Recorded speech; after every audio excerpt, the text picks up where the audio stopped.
हालांकि final result तो 4 जून को ही आएगा। नतीजे क्या होंगे? क्या यूपी की 80 की 80 सीटों पर कमल खिलेगा या अखिलेश यादव और राहुल की जोड़ी खटाखट अपने नंबर्स बढ़ा लेगी?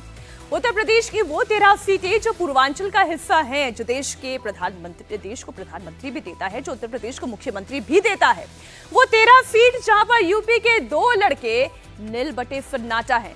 यहाँ निषाद, राजभर, बिंद, मौर्य, कुर्मी, भूमिहार, राजपूत, ब्राह्मण, दलित, हर जाति की अपनी भूमिका है। 2019 के चुनाव से लेकर 2024 का चुनाव आने तक, मोदी के एग्रेसिव प्रचार से लेकर अखिलेश यादव के संविधान बचाने के नारे तक, पूर्वांचल का ये दौर किसके लिए मुश्किल, किसके लिए आसान, कितना कठिन, आज बड़े तफसील से विस्तार से बात होगी। और सबसे पहले उत्तर प्रदेश की लोकसभा की 80 सीटें, जिनमें पिछले 6 फेज में 67 सीटों की वोटिंग हो चुकी है। अब आखिरी चरण में 13 सीटों पर मतदान होना बाकी है। बात पूर्वांचल की सबसे पहले करेंगे। पूर्वांचल की वो 13 सीटें कौन सी है जहां पर 7वें फेज में अंतिम चरण में मतदान होना है? महाराजगंज, देवरिया, सलेमपुर, चंदौली, गोरखपुर, बांसगांव, बलिया, वाराणसी, कुशीनगर, घोसी, गाजीपुर, मिर्जापुर और रॉबर्ट्सगंज। 1 जून को यहां पर वोट डाले जाएंगे। ये सभी सीटें पूर्वांचल की सीटें जहां पर मोदी और योगी की जोड़ी सुपर डुपर हिट है। और ये फीस इसलिए भी इंपॉर्टेंट है क्योंकि नरेंद्र मोदी का काशी, जिसे अखिलेश यादव आजकल क्योटो तो कभी क्यूटो कहकर बुला रहे हैं, वहां पर भी मतदान होना है। वाराणसी और योगी का क्षेत्र गोरखपुर, जहां मतदान होना है। मतलब ये कि बीजेपी के जो 2 सुपरस्टार हैं, मोदी और योगी, उनके क्षेत्र में, इससे सटे हुए इलाकों में वोटिंग 1 जून को होगी। अगर पिछले चुनाव को देखें तो मोदी और योगी का स्ट्राइक रेट 85% था, जिसे इस बार बढ़ाकर 100% वो करना चाहते हैं। लेकिन अखिलेश यादव, चेहरा आपके सामने है, अखिलेश यादव और राहुल गांधी की वो काउंटिंग जो इसी पूर्वांचल में 0 से शुरू होती है, क्या वो आगे बढ़ पाएगी? सवाल ये, क्योंकि यहाँ पर चाहे समाजवादी पार्टी हो, चाहे कांग्रेस पार्टी, हालांकि कांग्रेस पार्टी के अस्तित्व की ऑल टुगेदर अगर 80 सीटों पर ये बात करें तो वो कितनी है ये आप भी बेहतर जानते हैं। आप लगातार इंडिया टीवी पर एनालिसिस देख रहे हैं। लेकिन समाजवादी पार्टी जो पिछली बार बीएसपी के साथ गठबंधन करके मैदान में उतरी थी, तो मायावती ने तो यहाँ पर 15% का स्ट्राइक रेट दिखाया था, 2 सीटें जीती थी, लेकिन समाजवादी पार्टी 0 पर रह गई। अब सवाल ये कि मोदी और योगी की ये जोड़ी 100% स्ट्राइक रेट बनाने के लिए क्या रणनीति बना चुकी है? कितना एग्रेसिव इनका प्रचार है? क्या पूर्वांचल की जाति का गणित सॉल्व कर लिया है?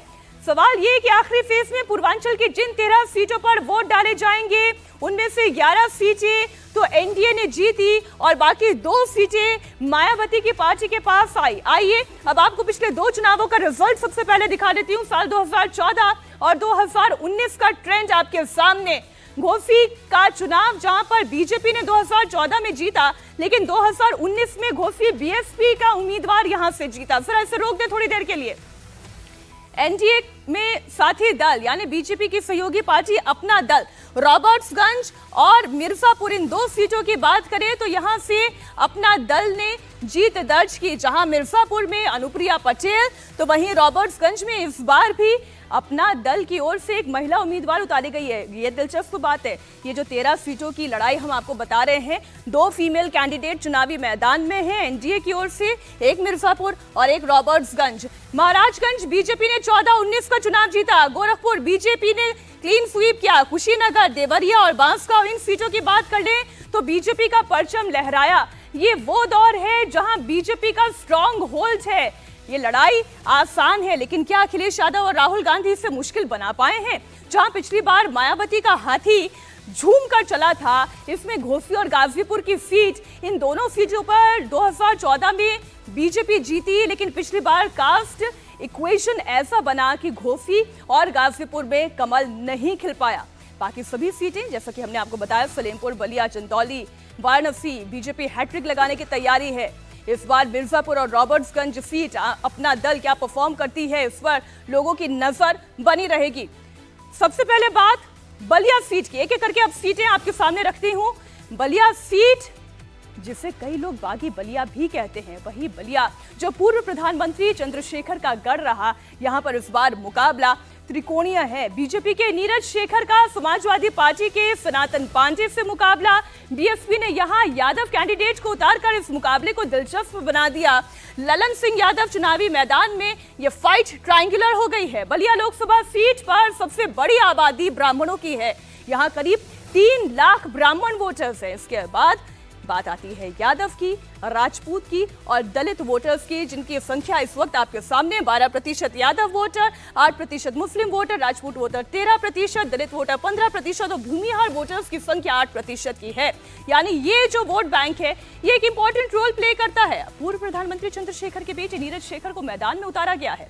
वैसे तो चंद्रशेखर को हर वर्ग का वोट मिलता था, लेकिन राजपूत वोटर्स ने हमेशा उनका साथ दिया। अगर बलिया की कास्ट इक्वेशन की बात करें तो ये हम आपके सामने रख चुके हैं।